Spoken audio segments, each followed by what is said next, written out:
जय माता दी। सभी भक्तों, साधकों और श्रद्धालुओं को आषाढ़ गुप्त नवरात्रि के अत्यंत पवित्र और रहस्यमय हार्दिक शुभकामनाएं। माँ आदि शक्ति जगदम्बा, जो संपूर्ण ब्रह्मांड की संचालिका और पालनहार हैं, आपके पूरे जीवन में सुख, शांति, उत्कृष्ट स्वास्थ्य, असीमित समृद्धि और निरंतर आध्यात्मिक प्रगति का अलौकिक उजाला फैलाएं। देवी भगवती की अपार कृपा सदा आपके और आपके पूरे परिवार के ऊपर एक रक्षा कवच की तरह बनी रहे। आज की पावन तारीख 16 जुलाई 2026 दिन गुरुवार है। यह आषाढ़ माह में पड़ने वाली गुप्त नवरात्रि का दूसरा अत्यंत महत्वपूर्ण और सिद्धियों को प्रदान करने वाला दिवस है। सनातन धर्म में वर्ष में 4 नवरात्रियां होती हैं, 2 प्रत्यक्ष, चैत्र और शारदीय, और 2 गुप्त, माघ और आषाढ़। गुप्त नवरात्रि विशेष रूप से उन साधकों के लिए होती है जो भौतिक दिखावे से दूर, एकांत और अंतर्मुखी होकर 10 महाविद्याओं की तंत्र मंत्र साधना करते हैं। आज का दिन केवल नवरात्रि के कारण ही नहीं, बल्कि कई अत्यंत शुभ, अलौकिक और दुर्लभ खगोलीय व आध्यात्मिक योगों के एक साथ मिलने के कारण असीमित पुण्यों से भरा हुआ है। आज के दिन ब्रह्मांड में कई दिव्य ऊर्जाओं का महासंगम हो रहा है। आज भगवान श्री जगन्नाथ जी की पवित्र रथ यात्रा का पावन अवसर है। सूर्य देव की कर्क संक्रांति है और साथ ही देवी आराधना के लिए सर्वोच्च माना जाने वाला सिद्धि योग भी अपनी पूर्णता पर है। ऐसे अद्वितीय और पवित्र अवसर पर माँ भगवती की आराधना, उनके सिद्ध मंत्रों का मानसिक जप और उनकी महिमा से परिपूर्ण कथाओं का श्रवण करने का महत्व अनंत गुना बढ़ जाता है। कर्क संक्रांति और दक्षिणायन का आध्यात्मिक महत्व। आज का दिन इसलिए भी विशेष वंदनीय है क्योंकि आज कर्क संक्रांति का पवित्र पर्व है। ज्योतिष शास्त्र और सनातन परंपरा के अनुसार आज सूर्य देव अपनी मिथुन राशि की यात्रा पूर्ण करके चंद्रमा के स्वामित्व वाली कर्क राशि में प्रवेश कर रहे हैं। सूर्य के इस गोचर के साथ ही देवों के 6 महीने की दक्षिणायन अवधि का भव्य आरंभ होता है। देवताओं की रात्रि, उत्तरायण को देवताओं का दिन और दक्षिणायन को देवताओं की रात्रि कहा जाता है। रात्रि का समय विश्राम, ध्यान, तंत्र साधना और आंतरिक शक्तियों को जागृत करने का होता है। इसीलिए दक्षिणायन की शुरुआत से ही व्रत, पर्व, तपस्या और देवी आराधना के दिन शुरू हो जाते हैं। पुण्यकाल का समय। आज कर्क संक्रांति का सामान्य पुण्यकाल दोपहर 12:27 से सायं 7:21 तक रहेगा, जबकि महापुण्यकाल का अत्यंत शुभ समय सायं 5:03 से 7:21 तक रहेगा। संक्रांति पर क्या करें? इन शुभ अवसरों पर पवित्र नदियों में स्नान, असहायों को अन्न वस्त्र का दान, पितरों के निमित्त तर्पण, गायत्री या देवी मंत्रों का जप और ध्यान करने से सामान्य दिनों की तुलना में लाख गुना अधिक पुण्य प्राप्त होता है। महाविद्या माँ तारा, संकट मोचनी और तंत्र की स्वामिनी। गुप्त नवरात्रि के दूसरे दिन 10 महाविद्याओं में द्वितीय स्थान पर विराजने वाली महाविद्या माँ तारा की पूजा अर्चना की जाती है। जब भगवान शिव का माता सती से विवाद हुआ और सती ने अपने पिता दक्ष के यज्ञ में जाने की जिद की, तब शिव को रोकने के लिए माता सती ने 10 दिशाओं में अपने 10 भयंकर और दिव्य रूप प्रकट किए, जिन्हें 10 महाविद्याएं कहा जाता है। इनमें से ऊर्ध्व, ऊपर की दिशा में माँ तारा प्रकट हुई थीं। तारा शब्द का गूढ़ अर्थ। तारा शब्द संस्कृत के ता धातु से बना है, जिसका अर्थ है तारने वाली, पार लगाने वाली या उद्धार करने वाली, अर्थात जो देवी अपने भक्तों को भवसागर के असीम दुखों, मृत्यु के भय, अचानक आने वाले भयंकर संकटों, असाध्य रोगों, दरिद्रता, शक्तिशाली शत्रुओं के षड्यंत्रों, सांसारिक मोह और अंततः जन्म मरण के कष्टदायी बंधन से पार उतारती हैं, वही माँ तारा है। तंत्र मंत्र, अघोर विद्या और गुप्त साधनाओं की उन्हें परम स्वामिनी माना गया है।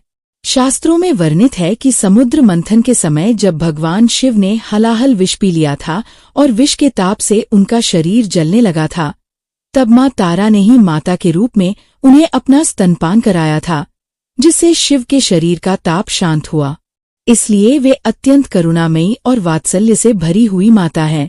उनकी कृपा से साधक को केवल सांसारिक सुख, अकूत धन, ऐश्वर्य, वैभव, सामाजिक यश और असाधारण आत्मबल ही नहीं मिलता, बल्कि परम ज्ञान और आध्यात्मिक उन्नति के द्वार भी खुल जाते हैं।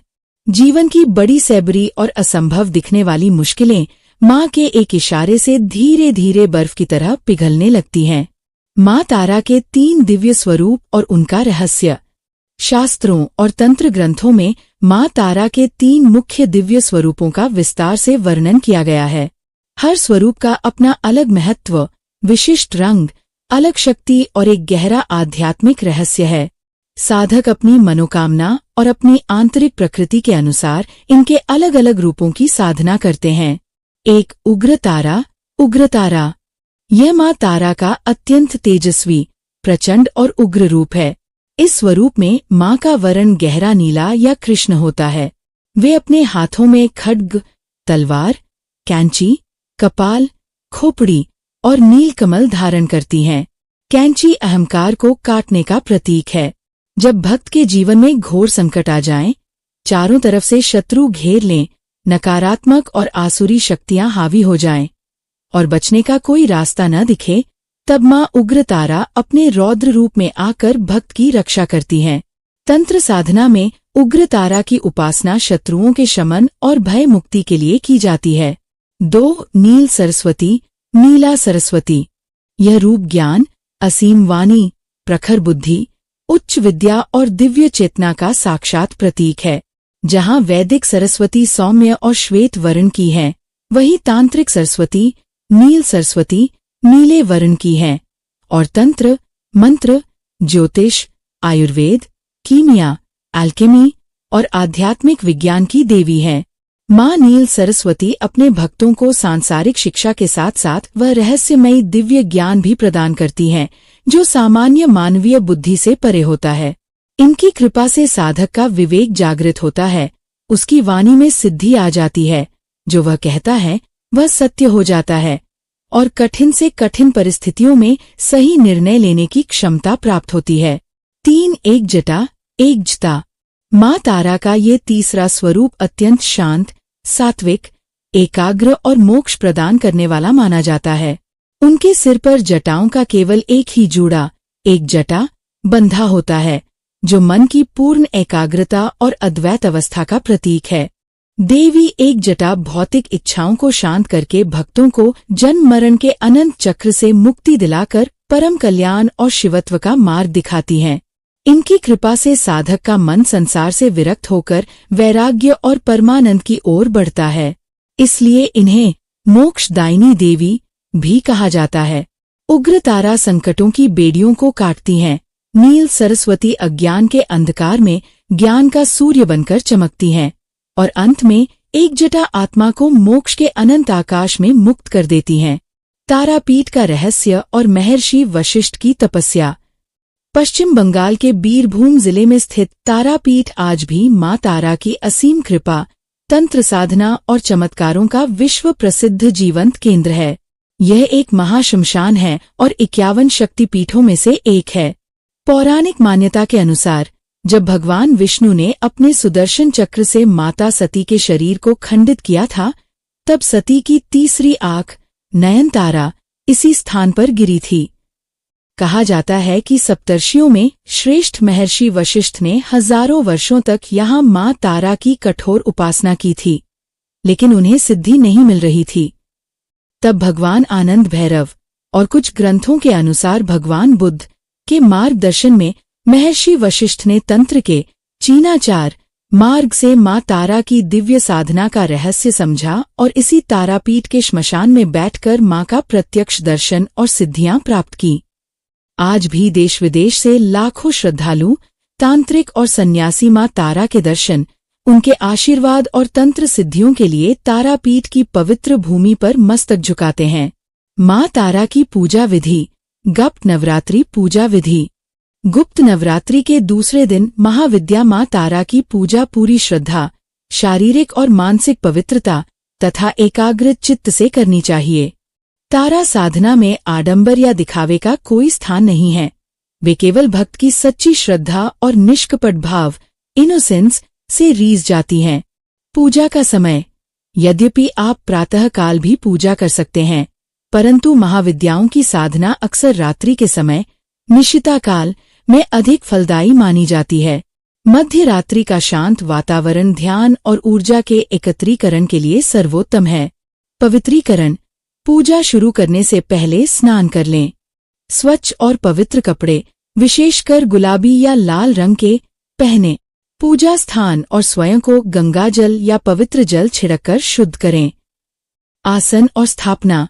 उत्तर या पूर्व दिशा की ओर मुख करके कुशा या ऊन के आसन पर बैठें। एक साफ लकड़ी की चौकी पर लाल या गुलाबी कपड़ा बिछाकर माँ तारा की मूर्ति, चित्र या उनका तारा यंत्र स्थापित करें।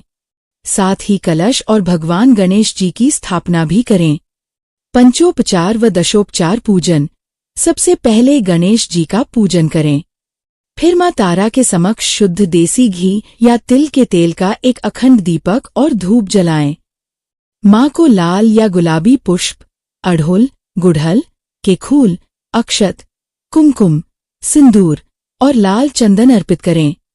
नैवेद्य और भोग। अपनी सामर्थ्य और श्रद्धा के अनुसार माँ को हलवा, पूरी, फल या बताशे का नैवेद्य चढ़ाएं। मंत्र जाप। रुद्राक्ष या स्फटिक की माला से माँ तारा के मूल मंत्रों का मानसिक या उपांशु होंठ हिले पर आवाज बाहर न आए जाप करें। सामान्य भक्त बिना किसी तांत्रिक दीक्षा के भी ओम हरि स्त्री हूँ फट या ओम ताराय विद्महे महोग्राय धीमहि तन्नो देवी प्रचोदयात् मंत्र का श्रद्धापूर्वक जाप कर सकते हैं। आरती और क्षमा प्रार्थना। पूजा के अंत में माँ की आरती करें और अपनी भूल चूक के लिए क्षमा मांगते हुए पूरे विश्व के कल्याण की कामना करें। भक्त हरिदास की चमत्कारी कथा।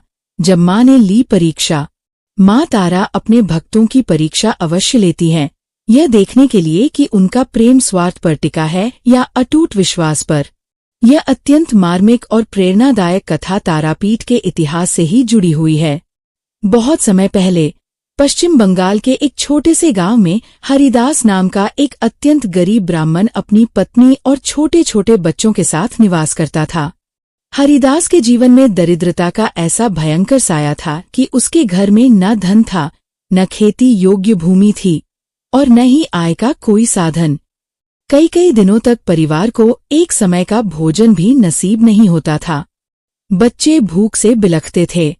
लेकिन इन सब दुखों के बावजूद हरिदास के हृदय में माँ तारा के प्रति एक ऐसा अटूट विश्वास और निस्वार्थ प्रेम था जिसे दुनिया की कोई भी दरिद्रता हिला नहीं सकती थी। हरिदास प्रतिदिन सुबह ब्रह्मा मुहूर्त में उठता और कई कोस पैदल चलकर तारापीठ के मंदिर पहुंचता। उसके पास माँ को चढ़ाने के लिए न तो सोने चांदी के आभूषण थे, न रेशमी वस्त्र और न ही कोई कीमती प्रसाद। वह रास्ते में पड़ने वाले जंगल से कुछ जंगली फूल तोड़ लेता और एक पात्र में पवित्र गंगाजल भरकर माँ के श्री चरणों में अर्पित कर देता। घंटों तक वह माँ की मूर्ति के सामने बैठकर भाव विभोर होकर अपनी सुध-बुध खो बैठता। गांव के लोग भौतिकतावादी थे। वे अक्सर हरिदास का उपहास करते। कोई ताना मारता, अरे हरिदास, इतने वर्षों से तू उस पत्थर की मूरत पर जल चढ़ा रहा है, तेरी माँ तारा ने तुझे क्या दिया? फटे कपड़े और भूखे बच्चे। छोड़ दे यह पूजा पाठ और कोई काम धंधा कर। हरिदास उनकी बातें सुनकर न तो क्रोधित होता और न ही निराश। वह मुस्कुराकर बड़ी शांति से जवाब देता, माँ से प्रेम करने वाला बेटा कभी सौदेबाजी नहीं करता।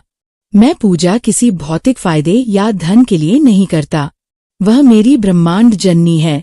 मुझे उस पर पूर्ण भरोसा है कि मेरी माँ मेरे लिए जो भी करेगी वह सही समय पर और मेरे भले के लिए ही करेगी। समय अपनी गति से बीतता गया, लेकिन हरिदास की स्थिति सुधरने के बजाय और खराब हो गई। एक ऐसा भयानक समय आया जब घर में लगातार 4 दिनों तक चूल्हा नहीं जला।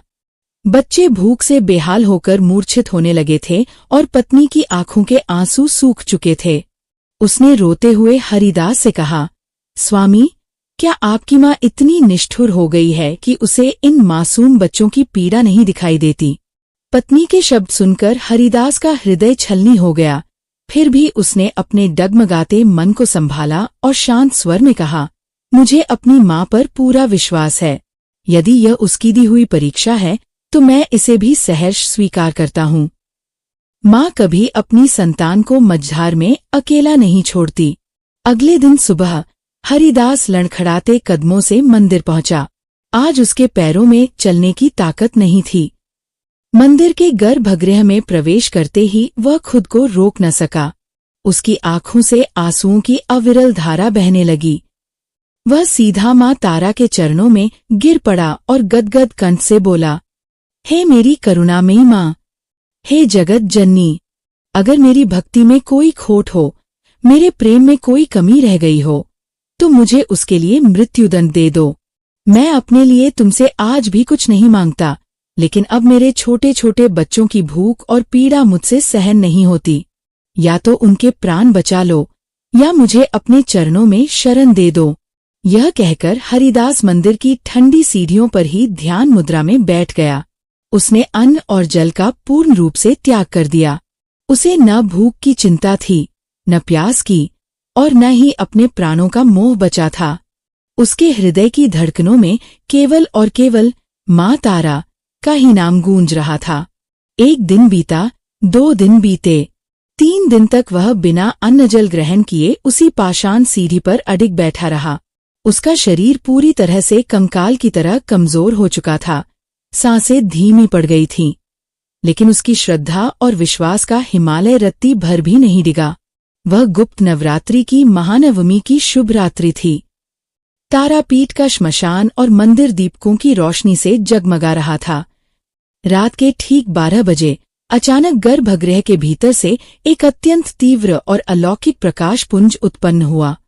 देखते ही देखते पूरा मंदिर उस दिव्य नीले और सुनहरे तेज से भर गया, जिसकी चमक के सामने करोड़ों सूर्य भी फीके पड़ जाएं। उस प्रकाश के मध्य से माँ तारा अपने साक्षात अत्यंत तेजस्वी और करुणामयी स्वरूप में प्रकट हुई। उनके चेहरे पर करोड़ों चंद्रमाओं की शीतलता और वात्सल्य था।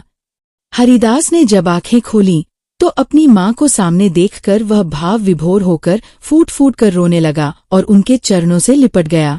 माँ तारा ने अपने कोमल हाथों से हरिदास को उठाया, उसके सिर पर हाथ फेरा और अत्यंत मधुर व स्नेहपूर्ण स्वर में कहा, उठो पुत्र हरिदास, रो मत। मैं तुम्हारे प्रेम और विश्वास की अत्यंत कठिन परीक्षा ले रही थी। जो मनुष्य सुख में मुझे याद करता है वह भक्त है, लेकिन जो भयंकर दुख और मृत्यु के द्वार पर खड़े होकर भी मुझ पर से अपना विश्वास नहीं छोड़ता, वही मेरा सच्चा और सबसे प्रिय बेटा है। तुम्हारी भक्ति जीत गई पुत्र। आज से तुम्हारे घर में कभी अन्न, धन, सुख और शांति की कोई कमी नहीं रहेगी। तुम्हारी आने वाली पीढ़ियां भी मेरे आशीर्वाद से सुरक्षित रहेंगी। माँ ने अपने हाथों से उसे एक दिव्य प्रसाद से भरा स्वर्ण पात्र दिया, जिसके बारे में कहा जाता है कि वह पात्र कभी भी खाली नहीं होता था।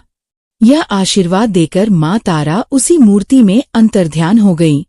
हरिदास जब घर पहुंचा तो उसने देखा कि उसकी झोपड़ी एक सुंदर भवन में बदल चुकी है और घर में अन्न धन के भंडार भरे पड़े हैं। उसकी गरीबी हमेशा हमेशा के लिए दूर हो गई। जब गांव वालों को इस चमत्कार का पता चला तो वे भी अपने उपहास पर लज्जित हुए और हरिदास के चरणों में गिरकर माँ तारा की महिमा का गुणगान करने लगे। कथा का संदेश। प्रिय भक्तों, हरिदास की यह अद्भुत कथा हमें ये शाश्वत शिक्षा देती है कि जीवन में चाहे कितना भी कठिन समय क्यों न आ जाए, चारों तरफ अंधेरा ही अंधेरा क्यों न दिखे, हमें ईश्वर और आदि शक्ति पर से अपना भरोसा कभी नहीं तोड़ना चाहिए।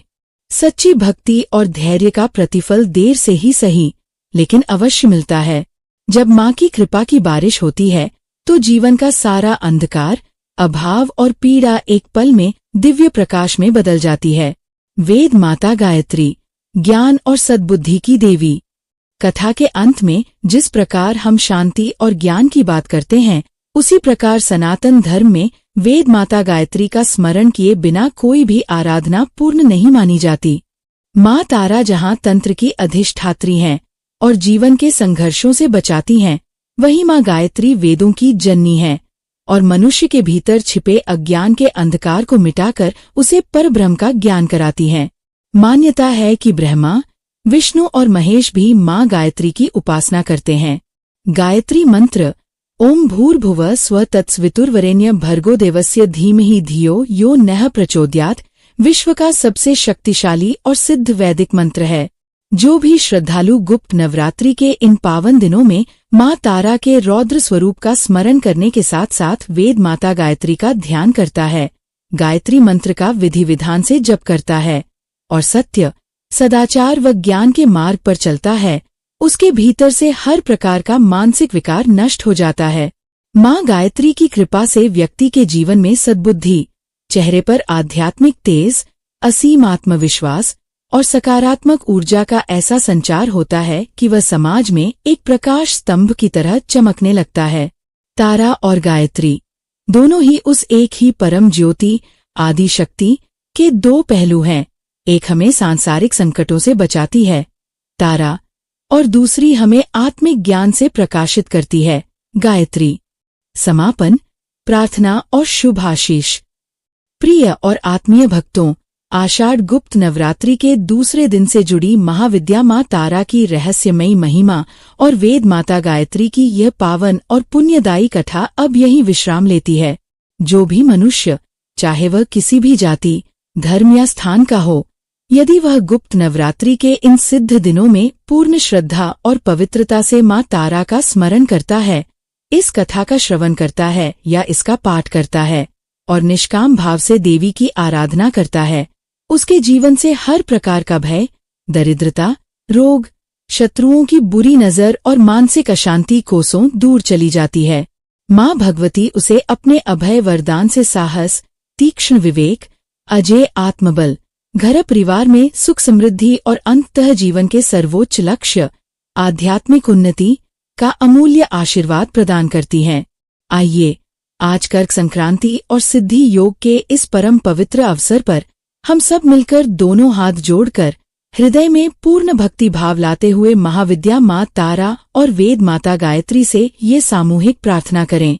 हे जगत जननी, हे ब्रह्मांड की पालनहार, आप हमारे और हमारे परिवार के जीवन से अज्ञान, रोग और दरिद्रता का अंधकार दूर करें। हमें धर्म और सत्य के मार्ग पर चलने की अटूट शक्ति दें। हमारे परिवार को उत्कृष्ट स्वास्थ्य, सुख शांति और समृद्धि प्रदान करें। हे करुणामयी, न केवल हमारा बल्कि इस समस्त चराचर जगत और प्राणी मात्र का कल्याण करें। सबका मंगल हो, सबका शुभ हो। अब अपनी आंखें बंद करें, अपने हृदय चक्र में माँ के दिव्य नीले और श्वेत स्वरूप का ध्यान करें। पूर्ण श्रद्धा और भक्ति के साथ माँ तारा एवं वेद माता गायत्री की आरती का मानसिक श्रवण करें। पूजा या कथा श्रवण के दौरान जाने अनजाने में हुई किसी भी त्रुटि, मंत्रोच्चार में हुई गलती या भावों की कमी के लिए माँ से बालक बनकर